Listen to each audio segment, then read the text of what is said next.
Hello. Today I'm going to do a reenactment of the birds and bees talk that my father gave me when I was about, let's say, 13. And I will be playing the fart, and by fart I mean part, of my father. And Fred will be playing the part of me.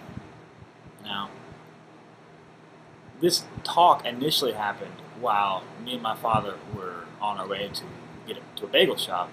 But seeing as it's kind of irresponsible to drive and videotape at the same time, I'm just pretend I'm in a car, okay? Just make it easier for you and me. Yeah.